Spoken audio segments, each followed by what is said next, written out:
বিধাননগর পুরসভার মেয়র পদ থেকে পদত্যাগ করলেন কৃষ্ণা চক্রবর্তী। ৪ঠা মে বিধানসভা ভোটে ফল প্রকাশ হয়। ৪ঠা জুনের মধ্যে তৃণমূলের তড়ি টলমল। সিংহভাগ বিধায়ক এখন নিজেদের আসল তৃণমূল বলে দাবি করে তৃণমূল সুপ্রিমো মমতা বন্দ্যোপাধ্যায় থেকে তফাতে। তবে ব্যক্তিগত কারণ দেখে পদ ছাড়লেন কৃষ্ণা চক্রবর্তী। যদিও তার এই পদত্যাগের পিছনে ঠিক কি কারণ রয়েছে তা নিয়ে নানা জল্পনা। বৃহস্পতিবার দুপুরে বিধাননগর পুর নিগমের কমিশনার রবি আগরওয়ালের কাছে ইস্তফাপত্র তুলে দেন কৃষ্ণা। জানা গেছে রাজ্যের পুর নগরায়ণ মন্ত্রী অগ্নিমিত্রা পাল এবং দপ্তরের সচিবের কাছেও পদত্যাগপত্রের কপি পাঠিয়েছেন কৃষ্ণা চক্রবর্তী।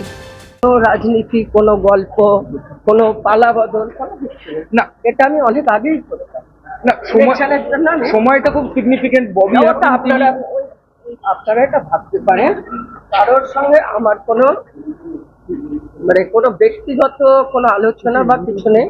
আমি আমার নিজস্ব সিদ্ধান্ত। আপনাকে কি কেউ চাপ দিয়েছিল? কেউ কেন চাপ দিয়েছে?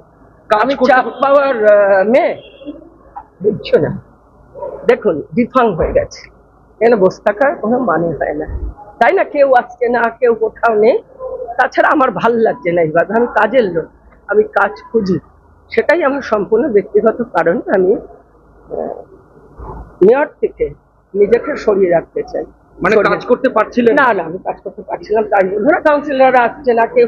আরে ভাই ছাড়, আমি সম্পূর্ণ। কেউ কোনো হুমকি, কেউ কিছু দেয়নি। কৃষ্ণা চক্রবর্তী হুমকির কাছে মাথা নত করে না। কেউ কেন হুমকি দেবে? কেন? আমি কি চোর নামে ডাকাত আমাকে হুমকি দেবে? এবার কি তাহলে বিধাননগর পুর নিগমেও তৃণমূল হাতছাড়া হচ্ছে? এদিন বলে নতুন সরকারের উপর ভরসা আছে।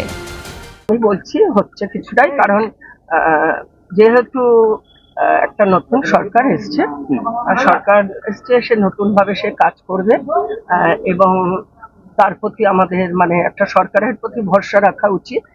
আমি আমার নিজের দিক থেকে 16 বছর বয়স থেকে রাজনীতির আঙিনায় আছি, আর মমতা বন্দ্যোপাধ্যায় মাহির সমান।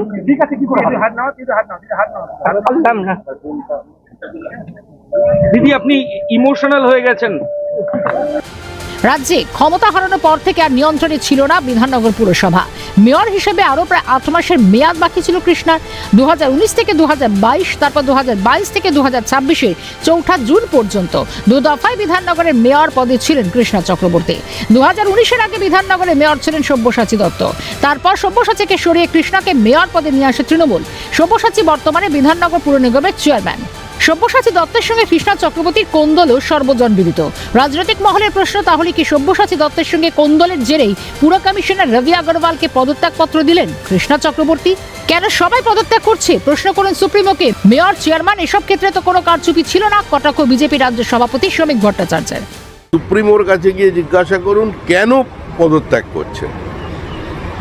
নির্বাচনে হেরে গেলেন, বললেন ব্যাপক কারচুপি। তো এই যে বিভিন্ন জায়গায় মেয়র, চেয়ারম্যানরা আছে, এখানে তো কোনো কারচুপি ছিল না। তো কোন কারচুপি এখানে হলো যে তারা সবাই পদত্যাগ করছেন? কেউ বাঁচবার জন্য পদত্যাগ করছে, কেউ বা পাপ বা অন্যায় কাজ করে থাকলে তাদের বিরুদ্ধে এফআইআর হবে বলেন রাজ্যের মন্ত্রী তাপস রায়। না, এই তো কথা হচ্ছে কেউ বাঁচবার জন্য পদত্যাগ করছে বেশিরভাগ। আর যদি কেউ পাপ অন্যায় করে থাকে, এফআইআর থেকে থাকে বা সেই ধরনের কাজ করে থাকে, মানুষের যদি সম্পত্তি, বাড়ি, ঘর দুয়ার, ফ্ল্যাট যদি হলপ করে থাকে, জবরদস্তি যদি টাকা পয়সা হলপ করে থাকে, তো তারা পুলিশে যাবে না তো কোথায় যাবে? পুলিশ তাদের অ্যারেস্ট করবে। তৃণমূলের প্রশাসনিক ক্ষমতা হাতছাড়া হওয়ার পরই রাজনৈতিক অবস্থা টলমল। দলে মহাবিদ্রোহ, মমতার সিদ্ধান্তের বিরুদ্ধে গিয়ে বিরোধী দলনেতা নির্বাচন, একাধিক এলাকায় তৃণমূল নেতাদের পদত্যাগ, দুর্নীতি তোলাবাজির অভিযোগে নেতাদের গ্রেফতার। ক্যামেরা প্রসন্ন নস্করের সঙ্গে খালিদ জামালের রিপোর্ট, কালকাটা নিউজ।